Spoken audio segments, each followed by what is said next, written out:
Tayo uli. Kumamay ka ng 5 tao, sabihin mo, you are blessed forever.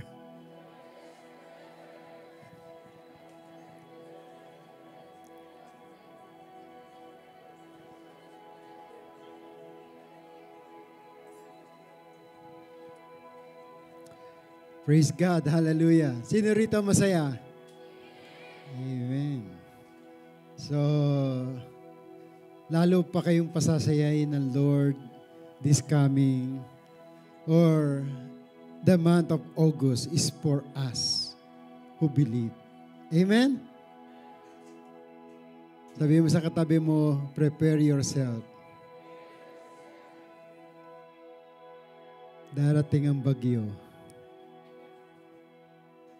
Amen? Hindi na bagyo ng problema. Bagyo na ng pagpapala. Amen? Sino rito gusto ng bagyo ng pagpapala? At naniniwala ba kayo na babahain kayo ng mga pagpapala na yan? Lahat ng naniniwala, pumalakpak nga ng malakas. Yan na ba pinakamalakas nyo? Suppose, nandito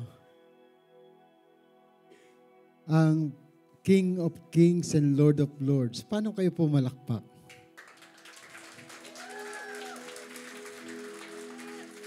Alam nyo, si President Marcos, tinayuan pa, standing ovation. Amen?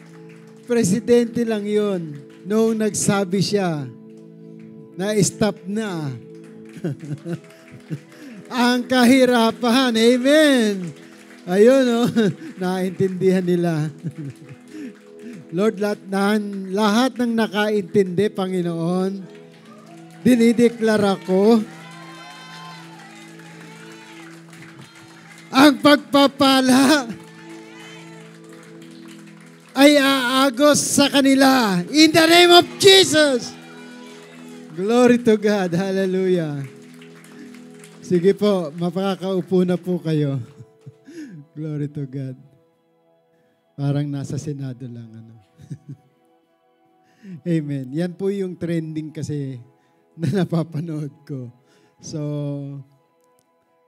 tayo wala sa Senado, pero ang kahalagahan po ng tayo ay nagmamatiyag sa paligid natin.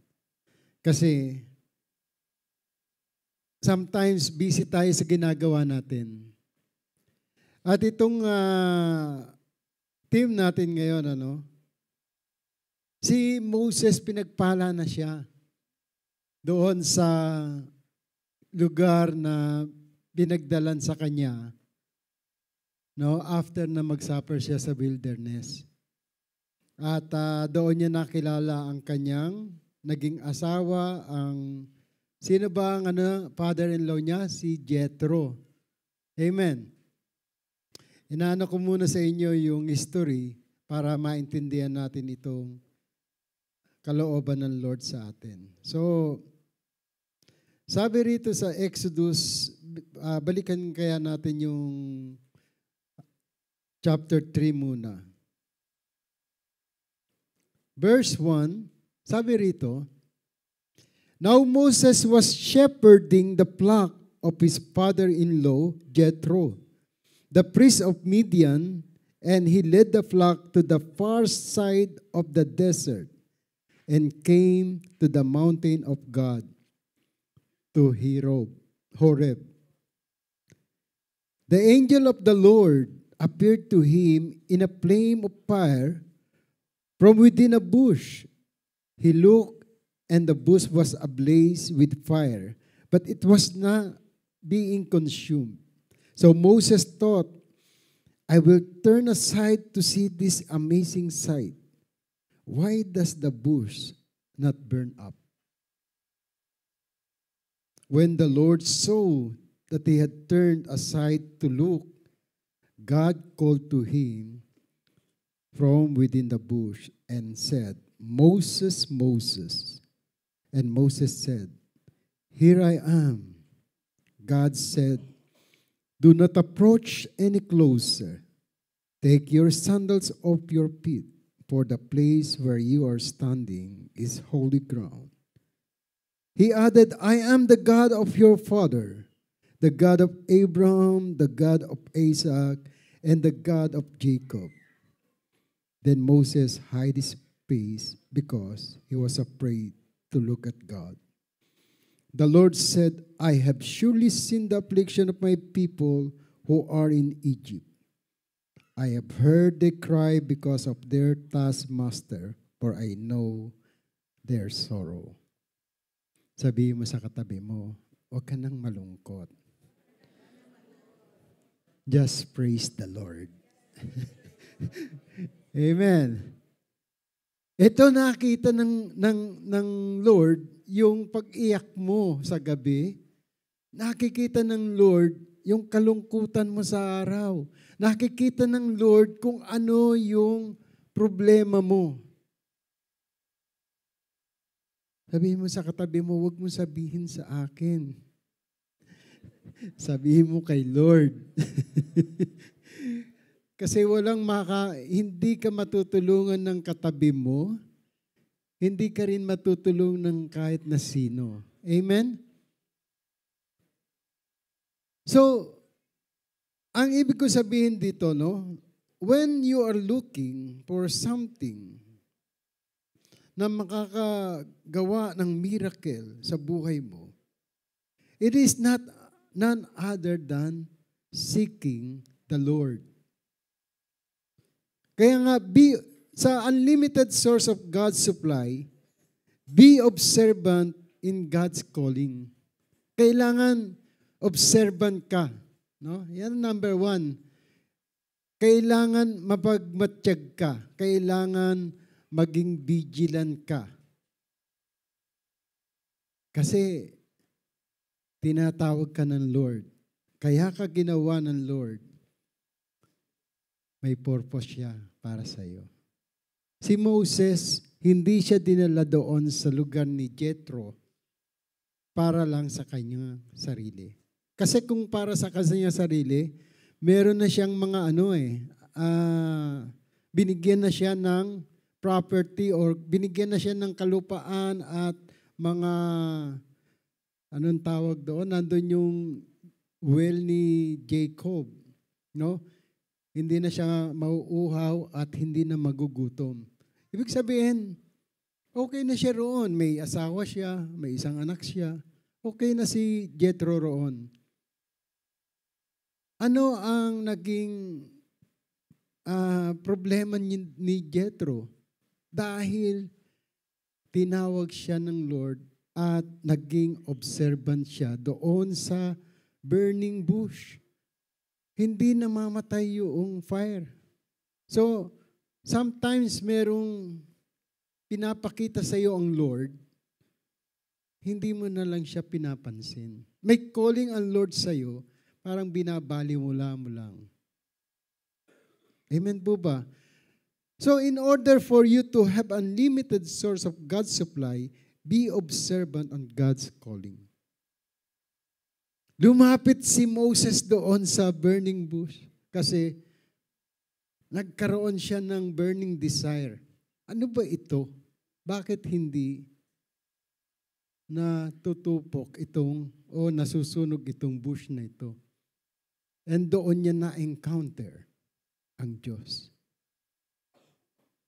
So remember, kapag observant ka sa mga bagay, nag-aantay ka sa word or curious ka sa mga nangyayari sa paligid mo, the word of God will going to be heard. Maririnig mo ang still small voice. Kasi nga, nakasulat na lahat sa ating panahon, isinulat na lahat. Hindi katulad sa panahon ni Moses, isinusulat pa lang ang pagdating ni Jesus. Pero sa atin, nakasulat na lahat ang pagdating ni Jesus. Nakuha nyo? So, nung naging observant siya, merong siyang iniwanan sa Egypt na gusto ng Lord, balikan niya para iligtas sa kapahamakan. Anong iniwan ni Moses doon?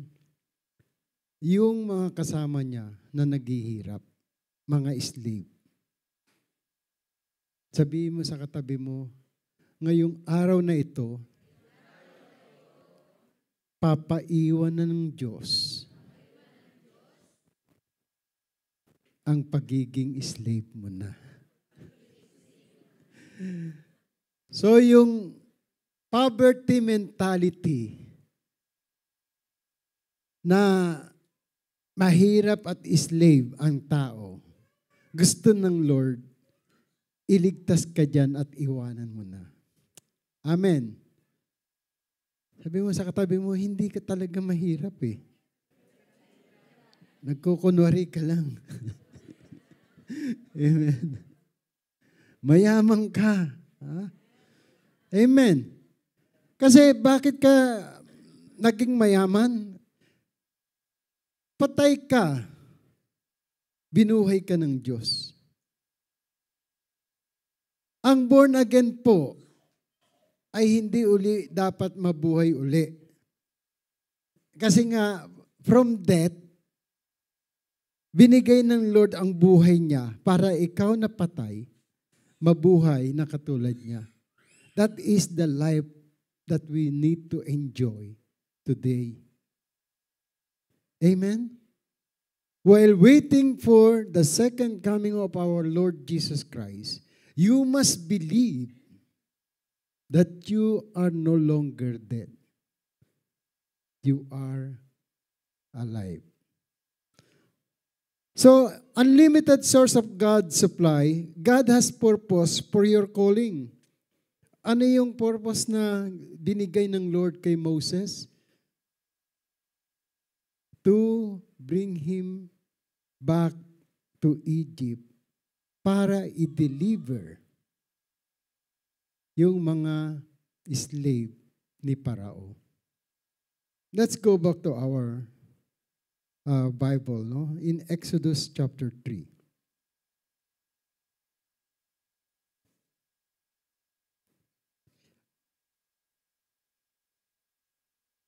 Sabi rito sa verse 6, He added, I am the God of your father, the God of Abraham, the God of Isaac, and the God of Jacob.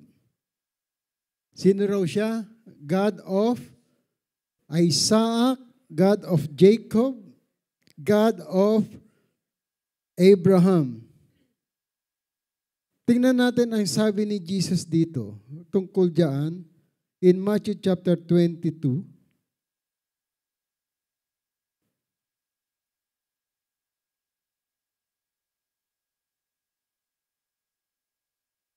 Sa verse 30. Basahin po natin. 1 to go. People will neither marry nor be given in marriage. They will be like the angels in heaven. Verse 31. But about the resurrections of the dead, have you not read what God said to you? Verse 32. I am the God of Abraham, the God of Isaac, and the God of Jacob. He is not the God of the dead, but of the living. Therefore, nung ikaw ang born again, hindi ka napatay. Ang Father mo buhay. Sabi niya, you become a children of God. Amen? Ang Father mo hindi na bato, hindi na kahoy. Amen? You are no longer a pagan. Kasi ang mga sumasamba lang diyan, mga paganism.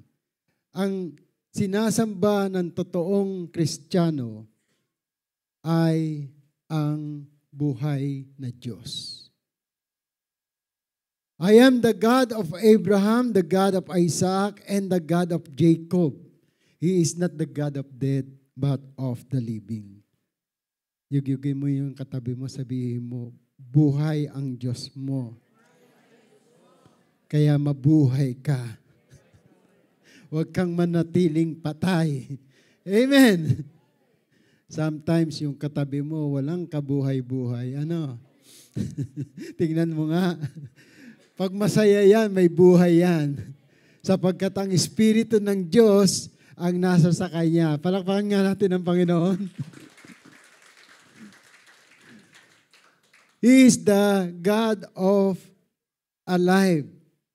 Kaya hindi ka na mamamatay. Huwag kang matakot na magutom ka. Amen?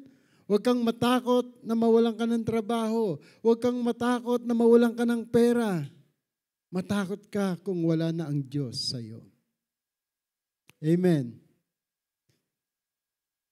So, sabi rito, I am the God of Abraham, the God of Isaac, and the God. He is the God of dead but of the living.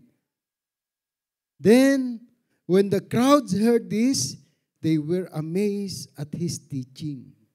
Bakit? Kasi yung resurrected body ba naman pinagtatalunan nila kung sino magiging asawa nito na ang ano rito pito yata. The marriage and the resurrection. The same Sadducees who said there is no resurrection came to Him and asked Him. Teacher, Moses said, if a man dies without having children, his brother must marry the widow and father children for his brother. Now, there were 7 brothers. So, ang akala nila, sa after death, meron pang marriage. Amen. Sabi mo sa katabi mo, ikaw ay kakasal kay Jesus. Kaya ikaw manganganak, 10,000.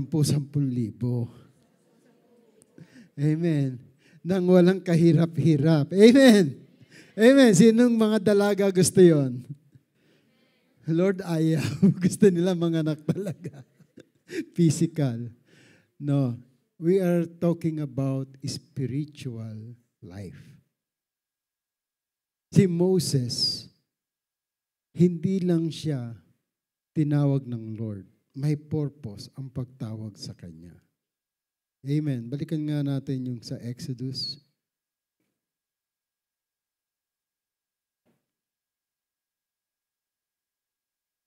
Chapter 3. Sabi rito, no?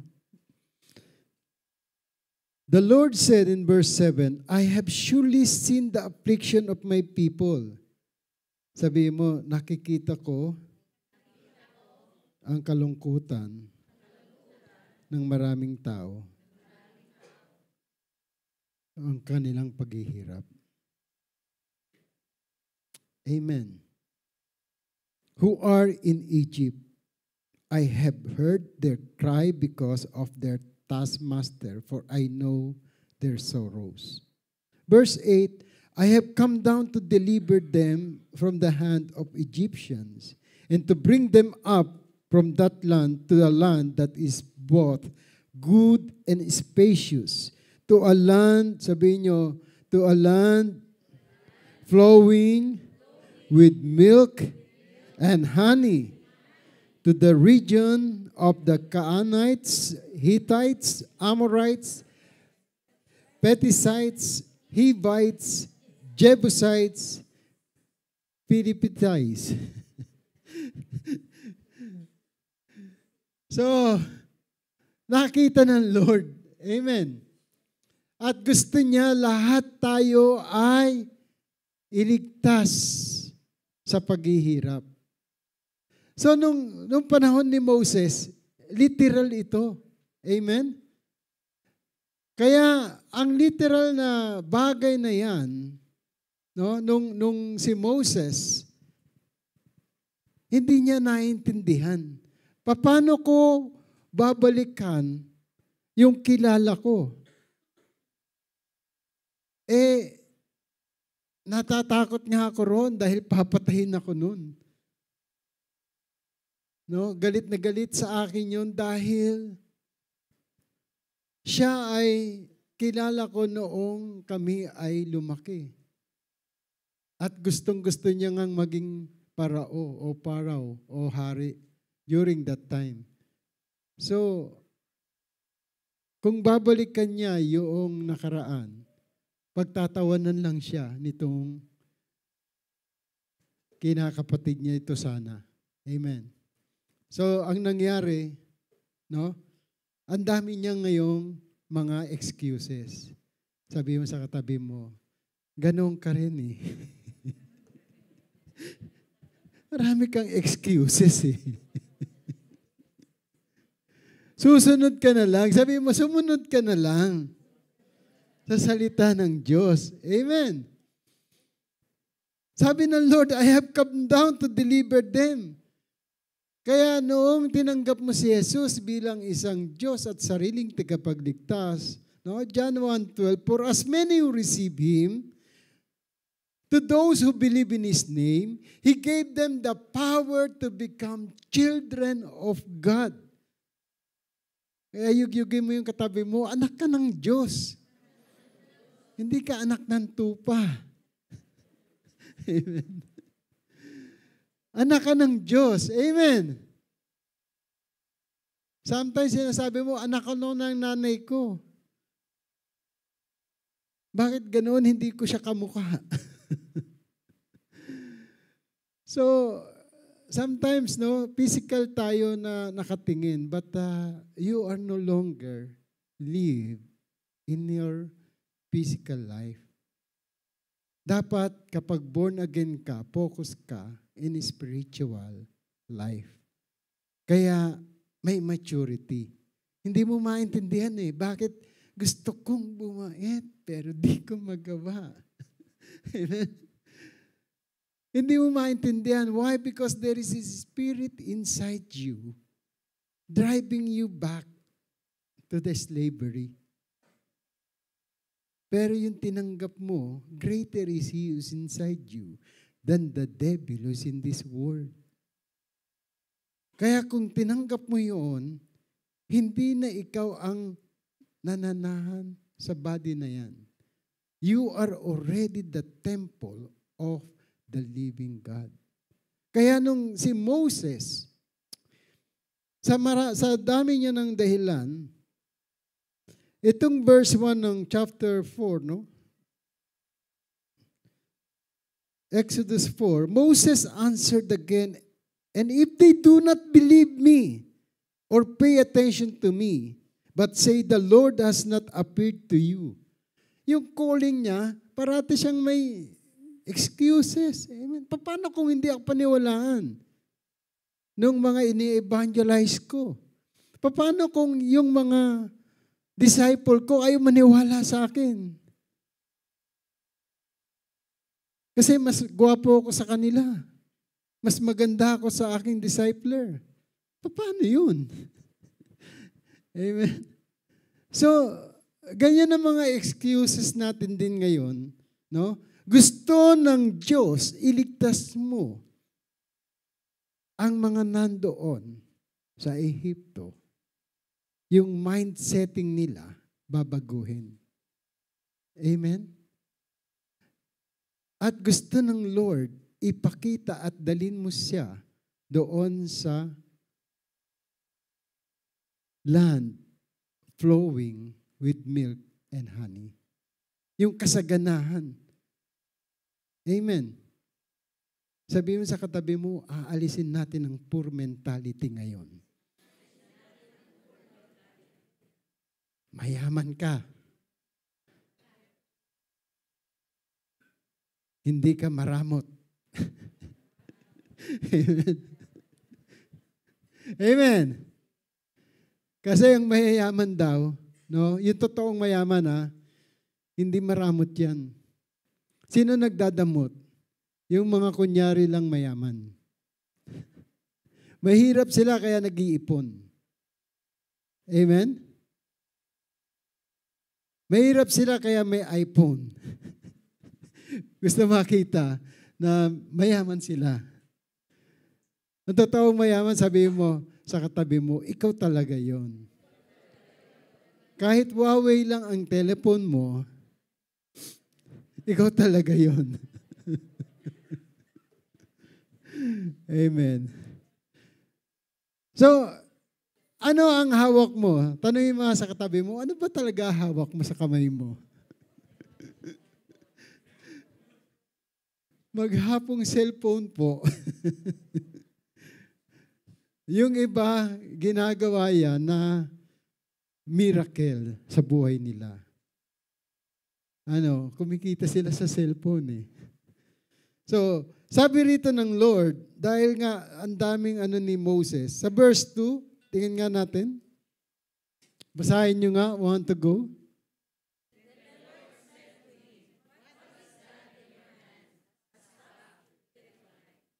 Now, sa mata ni Moses, yung hawak niya, isang kahoy lang, na nagbibigay buhay sa mga tupa. Alam niyo ba yung staff? Yung staff, pakita mo nga yung kahoy. Ayun, kahoy. May yan yung dulo niyan may mangkalawit. Kapag yung tupa naliligaw, kinakalawit niya. Amen. Kaya yung kalawit na yun is for safety. Kung titingnan natin, basahin natin ang Psalm 23. Sabi roon, thy rod and thy staff, they comfort me. Verse 4 yata, no? Alam niyo ba yung Psalm 23? Psalm of David, the Lord is my shepherd, I shall not want. He lay me in the green pasture. He leads me beside the quiet waters. He restoreth my soul for his name's sake. And verse 4, even though I walk to the valley of the shadow of death, I will fear no evil, for you are with me, your rod and your staff, they comfort me. Kasi shepherd, amen. Si Jesus ang sinasabi ni David dyan, ang Diyos. Sabi niya, even though I walk to the valley of the shadow of death, I fear no evil, for thy rod and thy staff, they comfort me. So yung hawak ni Moses pala yun, makapangyarihan para sa mga tupa ng Diyos. Amen. Makapangyarihan yun na hindi niya alam na ang Diyos ang kasama niya, yung rod and the staff ang magko-comfort. Halimbawa, ikaw pinapalo ng magulang mo, hindi ka papatayin yan. That is for you to be comforted. Nilalayo ka niyan ng staff na yan sa kapahamakan. Kapag ikaw ay humihiwalay na sa kanya, no? Yung shepherd, pag matigas ang ulo ang sheep, kakalay-kahin niya yan at dadalin sa karamihan. Kaya nga, sabi nga ni Jesus, no, may 100, isang sheep lang ang mawala, iiwanan niya yung 99, hahanapin niya yung katabi mo. Sabi mo sa katabi mo, hahanapin kita. Kapag ikaw nawawala na. Lalo na kapag ikaw ay nagwawala. Amen. Ganoon po ang shepherd, no? Ang trabaho ng shepherd is to take care of the sheep. Yun ang naging trabaho ni Moses kay Jethro. At ano ang hawak ng shepherd? Yung baston o yung staff. Kaya tinanong si Moses, ano ang hawak mo? Actually, ang inimpress sa akin ng Lord dito, ang hawak ni Moses ay ang kalayaan ng Jerusalem. Kalayaan ng mga anak ng Diyos. Amen? So, yung hawak-hawak niya na staff, ginawa ng Diyos, yung mga mahihirap, na payayamanin ng Diyos. Kasi promise niya yan. Balikan natin yung Exodus chapter 3. Anong promise ng Lord diyan? Sa verse 17. Basahin nyo nga, want to go? And I have promised to bring you up out of your misery in Egypt into the land of the Canaanites, Hittites, Amorites, Perizzites, Hivites, and Jebusites, a land flowing with milk and honey. Wow. So yan ang promise ng Lord. Sabihin mo sa katabi mo, hindi ka na maghihirap. Sa isip mo na lang yan. Amen?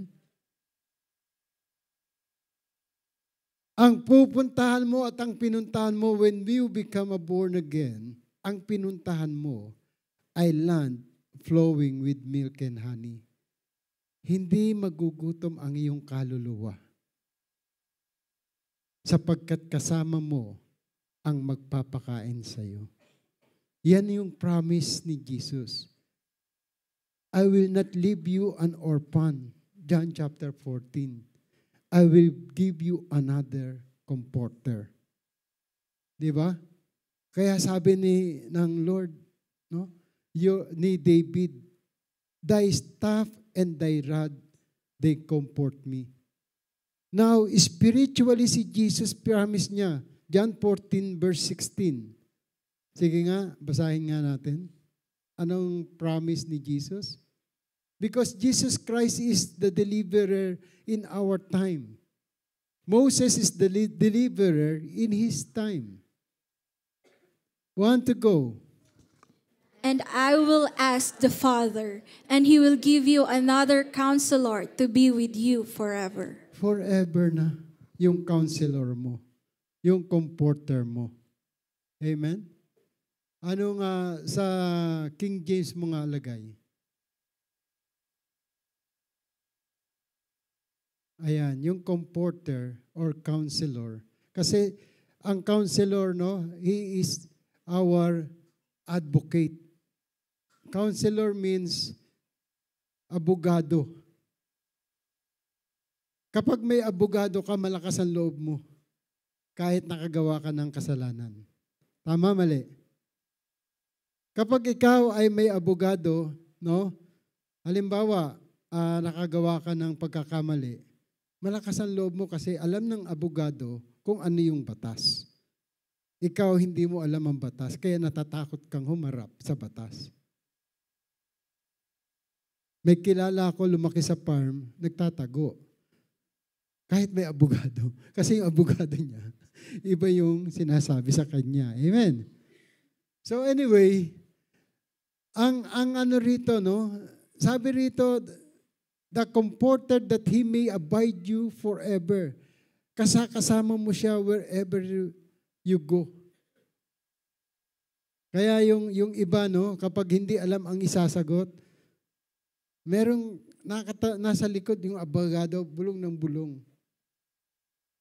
At kapag may mga ganoon, no, pinagagalitan ng accused. Huwag kang bumulong. Hindi kailangan ng bulong mo. Yan yung mga hindi maganda ang binubulong.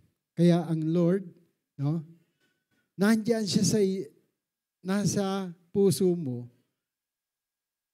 At yung mga bulong ng mundo, hindi mo dapat pinakikinggan. Dapat, dahil nasa loob siya ng puso mo, siya ngayon ang nagkokontrol sa isip mo. Kasi kapag may naririnig ka rito, pasok sa utak eh. And then, pasok dito. May naamoy ka, pasok sa utak, then mag-i-stay dito sa puso. Bakit? Empty yung puso mo ng Word of God. Now, if the Word of God is inside your heart, makokontrol niya yung natural mind mo. Amen? So, ganun din, ano? Yung promise ng Lord kay Moses, I will bring you up out of the affliction of Egypt to the land of the Canaanites and to bring you to the land flowing with milk and honey. So the elders will listen to you, and you and the elders of Israel must go to the king of Egypt and tell him, the Lord, the God of the Hebrews, has met me with us. So now let us go 3 days' journey into the wilderness so that we may sacrifice to the Lord our God. But I know that the king of Egypt will not let you go, not even under force.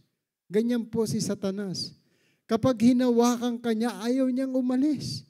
Bakit? Bahay ko na to eh. Akin to.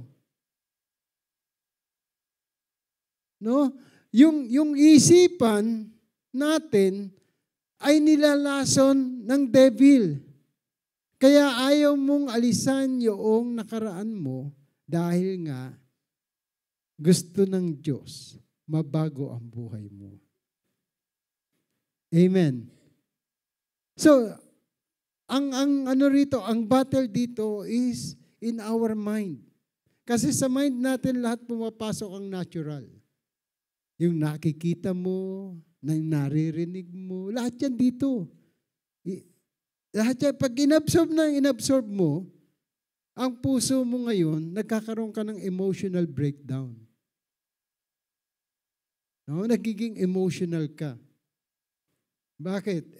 Lahat yan na nakikita mo, narinig mo, pupasok dito eh.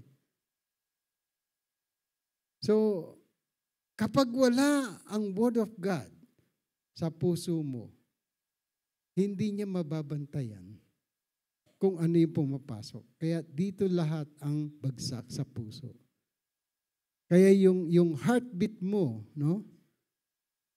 Yan yung nagpa-function na kaya ka nagkakaroon ng blood clot sa iyong utak. Kasi masyado siyang nape-pressure. Kaya pag na-pressure, nagkaroon ng high blood pressure, suppose meron kang narinig, pumasok sa isip mo, nagalit ka, nidimdam mo, kinipkip mo dito sa puso. So every time na makikita mo,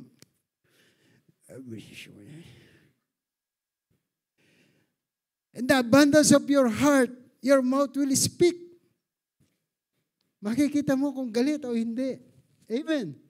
Hindi sa itsura niya lamang. Kapag nagsalita na yan, mabulaklak, galit na yan. Amen. At lahat ng curse, lalabas sa bibig. So the Lord first want to change the heart of a person. Kasi yaan ang tahanan ng ating Diyos. At kapag malinis na yan, wala nang dumi na makakapasok sa puso mo. Sabi mo sa katabi mo, una palang nililinis ang puso ng tao. Amen. Kaya nga blood of Jesus, yun yung pinambayad sa kasalanan ng tao. Without shedding of blood, there is no remission of sin. Kaya takot itong si Moses na pumunta. Bakit? Blood niya yun eh. No? Sabi ng Lord sa kanya in verse 20, no? Chapter 3, I will extend my hand and strike Egypt with all my wonders that I will do among them, and after that, He will release you. Sabi mo sa katabi mo, marirelease ka rin. Huwag kang mag-alala sa mga utang. I-release ka rin. Without your knowing. Amen. Sabi mo sa katabi mo, bayad ka na. In full. Grabe, no? Yun ang kinatatakutan natin dito sa bansang UAE. Amen? Sino rito mga takot? Kay Juna at kay Judith. Na naman si Judith. Katapusan na naman. Asing ko na naman. Ito na naman. Tawag na naman. Huwag mong katakutan. Amen. Harapin mo. Sabi ng Bible, harapin mo. So the Lord said to him, what is in your hand? Tanungin mo nga uli katabi mo, ano ba nasa kamay mo? Itapon mo yan.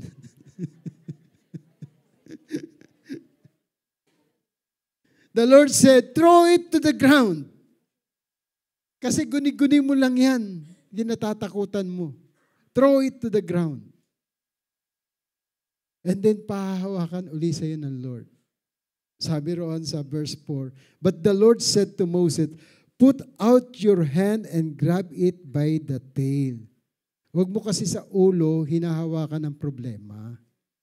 Huwag mong isa sa ulo. No? Buntot lang. Amen? At makikita mo, maninigas uli yan at magiging staff. Amen? Amen? So huwag nating ilalagay sa ulo anything na hindi naman dapat. Pinoproblema mo yung problema. Walang solusyon sa problema kung hindi mo gagawa ng solusyon. Huwag mong problemahin ang problema sapagkat problema yan. Ang namumblema sa problema ay mamumblema talaga. Amen. Bigyan mo ng solusyon yung problema. Ang problema mawawala. Amen.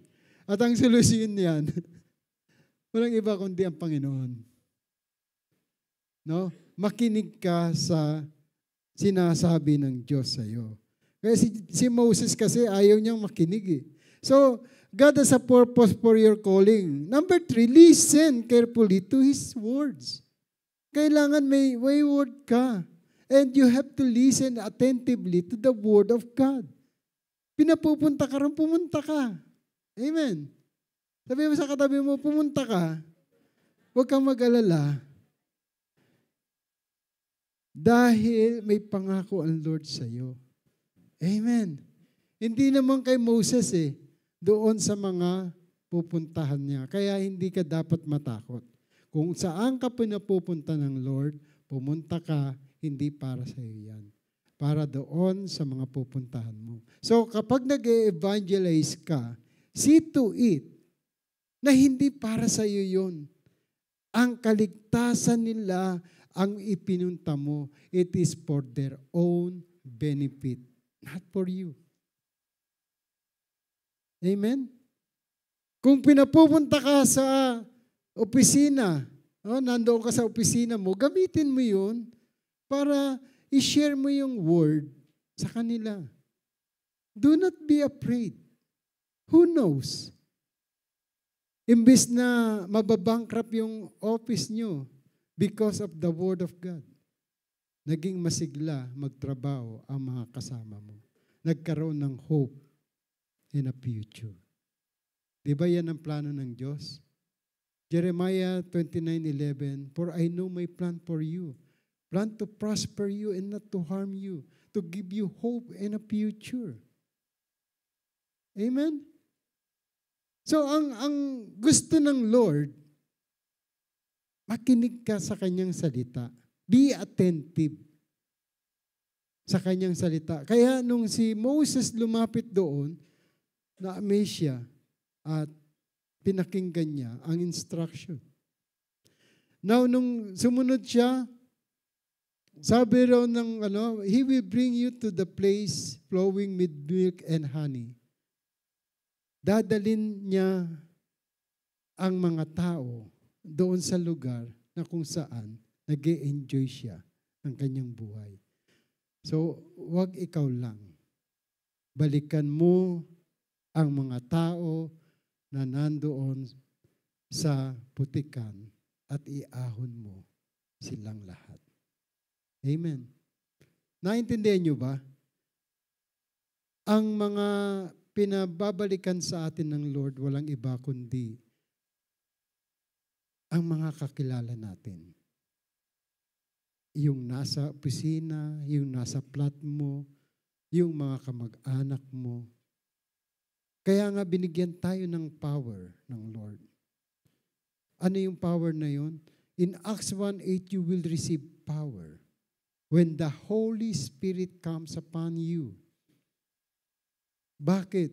So that you will become a witness for the glory of God in Jerusalem, Judea, Samaria, and up to the outermost part of the world. Kaya ka dinala rito ng Lord para maunawaan mo ang kanyang salita. Para kang si Moses na pinakita sa iyo yung apoy, nagliliyab. Hindi mo maintindihan kung bakit nagliliyab sa dibdib mo. Yun ang purpose mo. Sabi mo sa katabi mo, may calling ka. Pakinggan mo lang. No? So in order for you to have the unlimited source, no? So number 4 is He will bring you to the place flowing with milk and honey. The number 5, think that you are now alive with Christ and no longer dead. Kaya yung sinabi ni Jesus, no? The God of Abraham, Isaac, and Jacob is not the God of dead. It is the God of the living. Amen? Yung Diyos ni Abraham, Diyos ni Isaac, Diyos ni Jacob, parehas mo ring Diyos ngayon. Hindi nagbabago. He is the Alpha and Omega, the same yesterday, today, and forever. Kung nakagawa ng miracle ang Lord, nahati niya ang dagat para magbigay ng way sa iyong prosperity, no? Yung kalayaan mo, yaan din ang mararanasan mo ngayong August. Amen? Amen? Sabihin mo, ako yon. Lalakad ako sa gitna ng dagat. Actually, during the time of Moses, hinati ng Diyos ang dagat. Pero yung time ni Jesus, nilakaran niya ang tubig. Amen. Sa atin ngayon, by spiritual faith, lalakaran mo lahat ng problema mo nang walang kahirap-hirap. Amen. Bakit? Nilakaran na ng Diyos eh. Ang sabi niya kay Pedro, Pedro, huwag kang mag-doubt. Why did you doubt? Lulubog ka talaga kapag ang pananampalataya mo mabigat sa kalooban mo. Amen? Kapag ikaw ay nakatingin sa paligid mo, ikaw ay nakikinig sa mga nandiyan sa katabi mo, mawawalan ka sa focus. Mawawala ka sa focus. You must have your eyes to Jesus Christ, only the perfecter of our faith. Amen. Pag nakapokus ka sa kanyang salita, sabi niya, I am the way, the truth, and the life. Walang lies doon sa katotohanan. Maliwanag. The Word of God is the lamp unto my feet and the light unto my path. Sabi ni David. Kaya si David, champion. Sabi mo sa katabi mo, mas lalo ka. Champion ka. Amen? So yung purpose ni Moses ay the same purpose na meron ka ngayon. At ang kayamanan dito sa mundo, mawawala yan. Pero ang pinagagawa sa iyo ng Lord, ang kayamanan na tatanggapin mo ay grabe. Higit pa sa inaasahan mo. Amen. So now, the question is, what is in your hand? Ano ba yung nasa kamay mo? Sige nga, tingnan mo nga. Pakita mo sa katabi mo. Ano nasa kamay mo? Palm reading. Ano ang hinahawakan mo? Tandaan niyo ito. Yung mga hinahawakan yung hindi niyo mabitawan, spiritually, yung mga nasa mind niyo na hindi niyo mabitawan, yan ang pinabibitawan ngayon ng Diyos sa inyo. Upang makita mo ang himala na gagawin niya sa iyo. Do you want the unlimited source of God? Bitawan mo yung mga pinanghahawakan mong mga maling pananampalataya. Bitawan mo yung mga nakaraan na nagpapahirap sa iyo. Hindi mo kayang baguhin kung balik-balikan mo pa ang nakaraan. Nor na hindi mo alam ang future mo. Huwag mong masyadong bigyan ng oras sa talagayan. Bigyan mo ng oras ang salita ng Diyos. At sundin ito. And the Lord will bring you the abundance, prosperity in life. Tayong lahat ay tumayo.